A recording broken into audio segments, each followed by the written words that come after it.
Hi there. Today we're going to be dyeing roving over a propane stove. This here is Shetland into the pot, and then I will press it down into the water. I started out by weighing this out. I have 1 pound to be placed in the pot. Here I am gently pressing it down into the water. I do not want to agitate this any more than I possibly can. So today I have chosen Dharma Acid Dye Berry Crush. This is its color. And we're going to put this on the Shetland Brown Fleece Roving. I've started out by, I'm heating up my water to 212 degrees boiling, which I will pour into my dye. First, we're going to measure out the powder we need, powder dye, into a glass jar. So here we have our dye. Oh, it's gorgeous. And I have my scale tared to 0, and I like to measure mine out. So we're dyeing 1 pound, and in this dye, it asks for 0.33 ounces, approximately, give or take a few, per pound. So I'm going to go ahead and add a little extra just because I'm going over a brown. Okay, we've got it measured. I'm waiting for my water to heat up. We're almost there. Okay, so here I have poured a little bit of water into my dye, stirred it up to get it to dissolve. I'm adding my hot water. I'm going to stir it up a little more. Isn't that gorgeous? Ooh, I'm excited. You want this really well mixed up. So this is something I like to do first. Get it nicely dissolved before I place it into the pot of fiber. Now this particular dye I have chosen today, it does not have the letter P after it. When I look at some of my other colors I've chosen, there is a P after it. Those are harder to dissolve, so you need to give yourself more time in the dissolving process. Okay, now we're going to take this careful. This glass is hot. You don't want to burn yourself. I'm going to take it over to my dye, and I'm doing this one-handed, so it could be a little tricky. I'm going to pour it around the edge, just a little at a time. Since we do not want to stir this fiber much, we do not want felting. No, no, no. Okay. I like to rinse out my jar a little bit. Get everything I can out of my color. Ow, ow, ow, ow. It's getting hot. Hot, hot, hot, hot, hot. Whew. Okay. Maybe gloves should be better. Then I find my stir stick. Here it is. I'm gently going to just try and mix my color in a little bit. I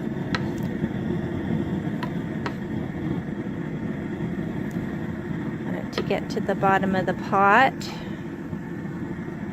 Again, I do not want to touch this fiber very much, or it will felt on me.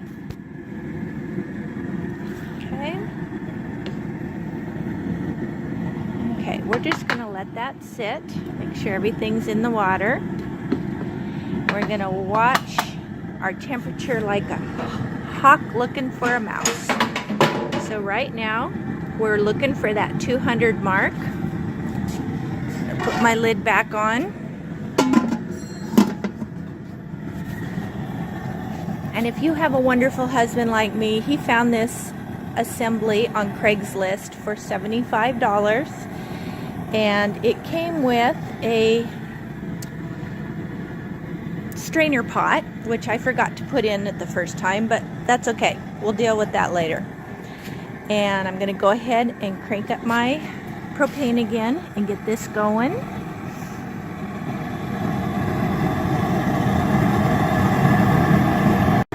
Okay, I'm checking my pot. We're getting closer. Meanwhile, I have more dyeing to do. So we talked earlier about the letter P.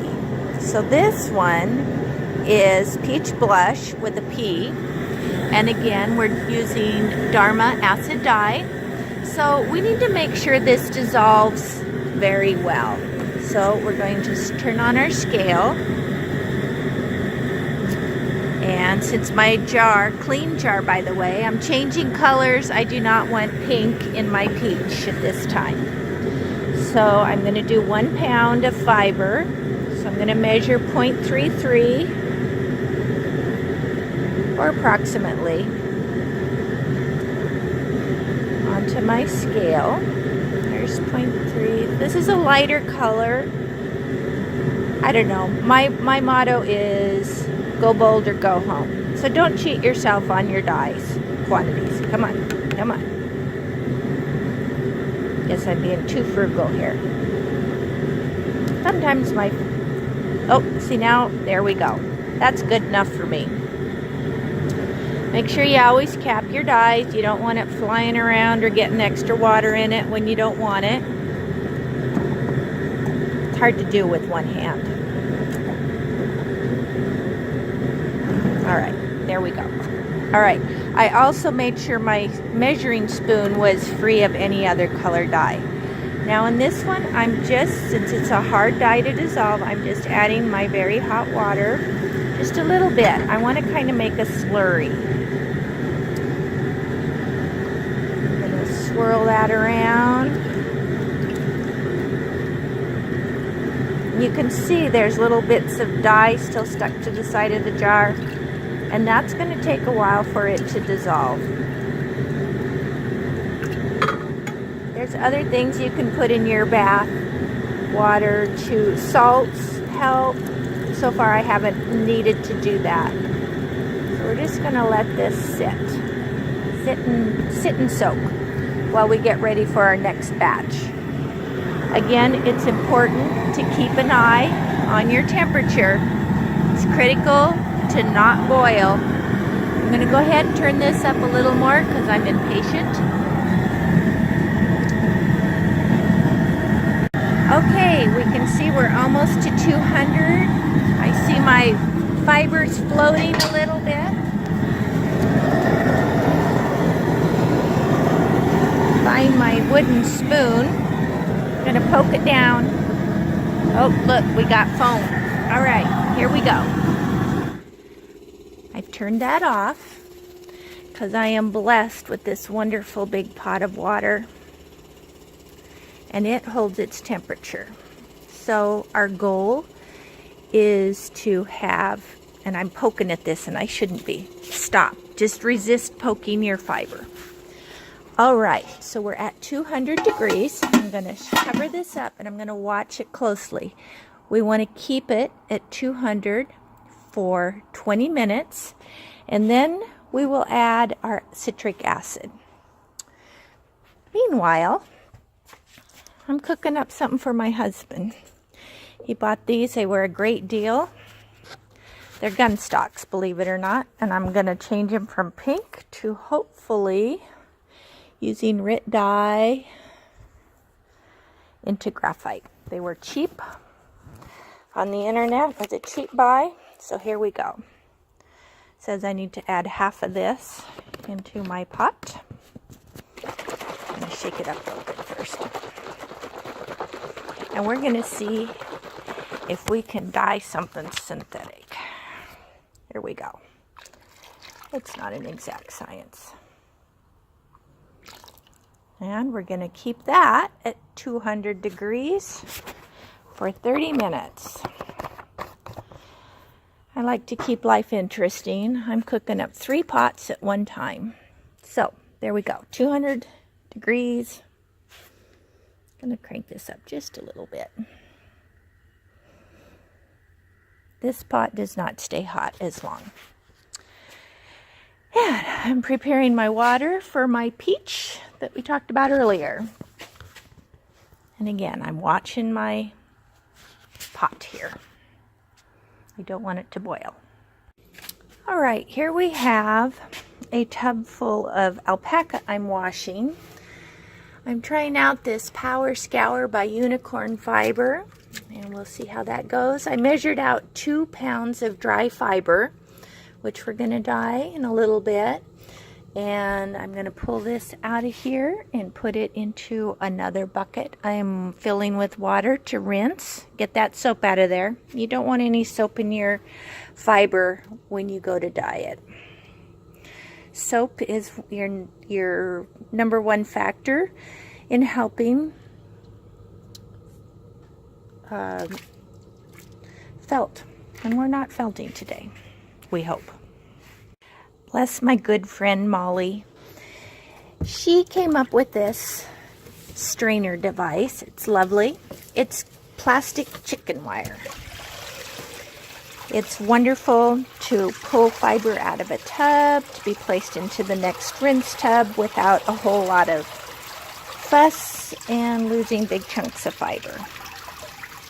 So just as in any natural fibers, you don't want to work it hard or it will become felt, and that is not our goal today. And also, just as a side note, you see me putting this on the gravel. This is big gravel.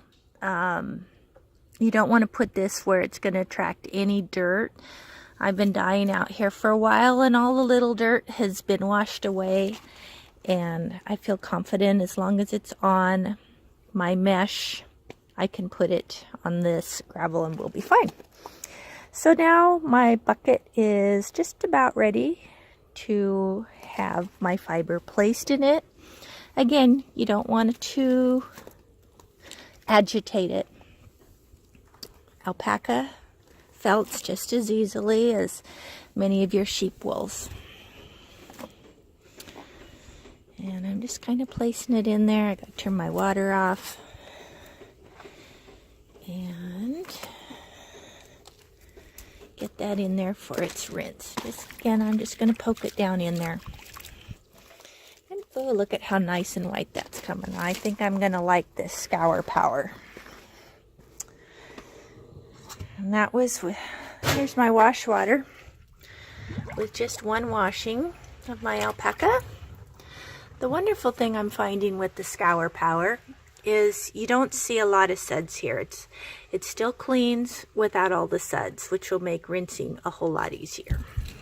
All right, I'm going to go back and check the pot, make sure we're staying at 200. Okay, here you can see our first rinse water. It's pretty murky brown water. A little bit of suds left in it. I placed my fiber into its second bath. And we'll see how it looks, and I let them sit, 10, 15, 20 minutes, whatever suits your fancy. But you need to let it sit for a little bit. That's where all the loosening of the dirt and the junk. Looks like I got a little something extra in there, but that's okay. Don't worry about it. Okay, my next step after my dye pot has been at 200 degrees for 20 minutes. I'm going to add this ammonia sulfite. I'm dissolving it in some hot water, and then I will put that into my dye pot.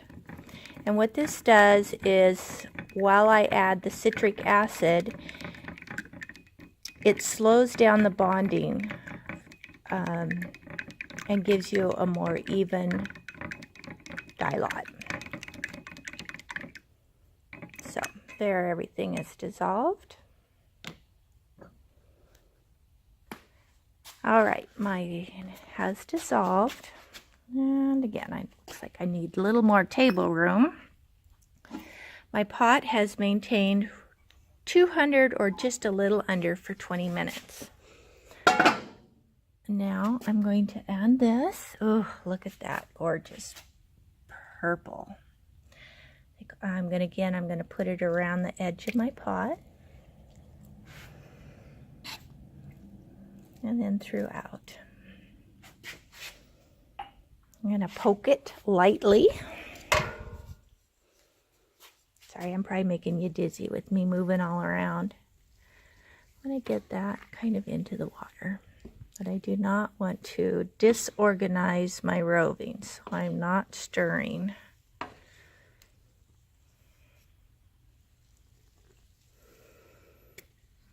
Okay. Got that in the water. And now my next step. Oh, there you go. Now you can see the color without the steam. My next step, where's my jar? There we go. Is to put citric acid in.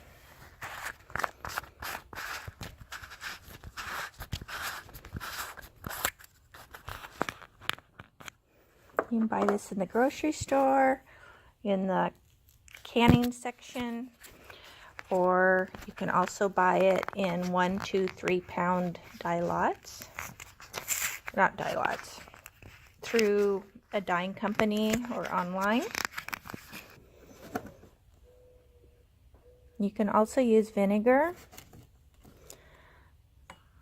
This is in one case I don't skimp on my citric acid. Probably only need 1 tablespoon per pound, but I go overboard because I don't want my dye coming out of my fiber. And we're going to stir that up and get that to dissolve.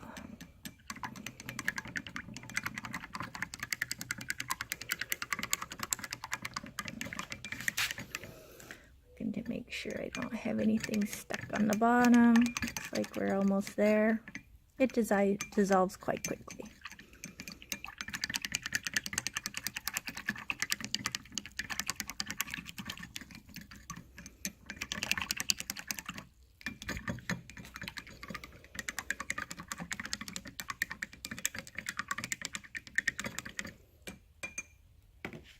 Okay.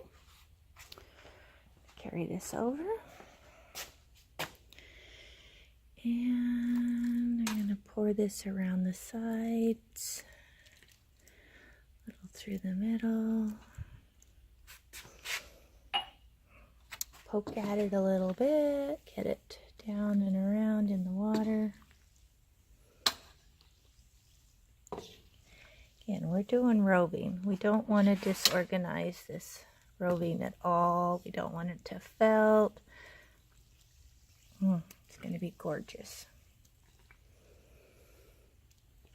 Okay, now we need to make sure this stays at 200 for 30 minutes total. And we've dropped in temperature a little bit, so I'm going to go ahead and fire it up, bring it up to 200, and then let it sit overnight, which that will give me my 30 minutes of 200 degrees.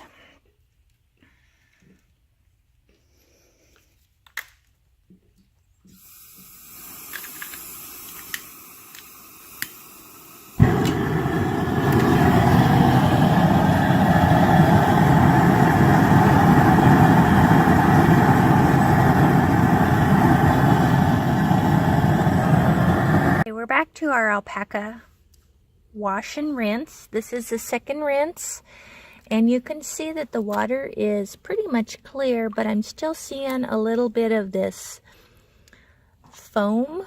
So I'm just gonna err on the side of caution, and I don't know if you can see that. You see the little sudsies here. So I'm gonna give it one more rinse, and then I'll be ready to put it in the dye pot. Okay, here's my pot that I just took off the stove, and it is going to sit here overnight. It's at 200 degrees, and I got to show you this. It's gorgeous. This is the Berry Crush by Dharma. It's very hot, but look at that color. Oh, it's going to be so much fun to spin up. And what I was checking was to see if the fiber had felted any during the process. And I see at this time It's pulling apart nicely. It's going to be fun to spin and blend. So I just have to keep my fingers out of the pot. Ow. Get this back in there. I'll use a spoon to do that and let it sit until tomorrow morning when it should be nice and cool and ready for rinse. Okay, so here you see my rinse water. This is the third rinse, and there are no suds on here. A few stray hairs, but that's it. So now I've got it all ready. Here it is, nice and white in my sunshine, and it's ready to go in the dye pot. All right, here you have a case of panic. See this here? This is peach on brown. And I know I just added it, but I am not going to be happy with that color. Since I'm dyeing roving, I do not want to let it dry and try again. So I have added Berry Crush, my new favorite, and I just added it on top of that color. So I've got more dye in this pot than required for the 1 pound of fiber, but I am going to have a color I am going to love. So don't second guess yourself. If you've done something and you say, oh, I know I'm not going to like it, I can tell already, then just add another color to it. Just go wild. Don't be shy. Go with a bigger, bolder, darker color over top of what you have, and you're going to have a lovely color. So, again, my motto is go bold or go home, and I need to stop poking that. It's the hardest thing for anybody to do. And I see my temperature's dropped a little. This is a little smaller pot. I'm going to cover it up and get it up to 200 degrees. Good morning. We've now let our fiber roving sit overnight in our dye bath, and I see I still have a lot of color left over in my water. So my first rinse is going to be in a vinegar rinse water, and this will just help continue setting the dye into the fiber. I'm using the same temperature water from what this is now to my rinse water. I do not want to shock my roving fiber. So this was tricky. I was able to work my netting under my roving. I see I have a few white alpaca hairs in there, which will just disappear when I card this with my blending. But my goal was to gently pull it out of the bath water. And it's just a lovely, lovely purple, very berry looking berry crush. And this time I'm going to use my strainer pot and just gently let it go into this water. And there we go. We're in our first rinse bath. And again, I'm not agitating it, just gonna let it sit there. I'll let it sit for at least 20 minutes or more. All right, this has been sitting for several minutes. I'd say probably 30 minutes or so. I'm looking and the water's pretty clear. I'm gonna go ahead and pull this out. Ooh, I'm so excited about this color. I can't wait to see it dry. I'm gonna set that aside, and as you can see, there is some color in the water. Again, this is a vinegar bath, so I will now change the water out to fresh water only and set it back in there for another 30 minutes or so. Here we have our second rinse. After the vinegar rinse, this is just plain water, and you see it's nice and clear. It's been sitting for about 30 minutes. I feel confident enough to pull this out, and we'll start the drying process. Since we are working with this very loose roving, I'm going to pull it out of the bath, the rinse bath. Let it sit and drain for a while, and then we will put it out on window screens to let it dry. For those of you curious about how the pink gun stalks turned out, Here they are. Our goal was graphite and we got purple, but they still look better than pink. He seems happy with them, so I'm happy with them. Here we have our final results from dyeing roving, and I am just thrilled with the results. It's easily pulled apart. I'm going to be able to spin it, blend it nicely with my alpaca. And just so you know, when I pulled it out of the last rinse, I just placed it on the screen. I did not squeeze it, wring it out, or run it through the washer on spin cycle. I don't want to touch this any more than I can. If you remember earlier, I said I was going to put peach on a white alpaca and then didn't. I got confused and put it in my brown Shetland roving, and then I over dyed it immediately with the berry burst, and you could see it turned out lovely. It's a little different shade from the original, but it's still lovely and I will enjoy using it. And this is Mim and her crazy dyeing.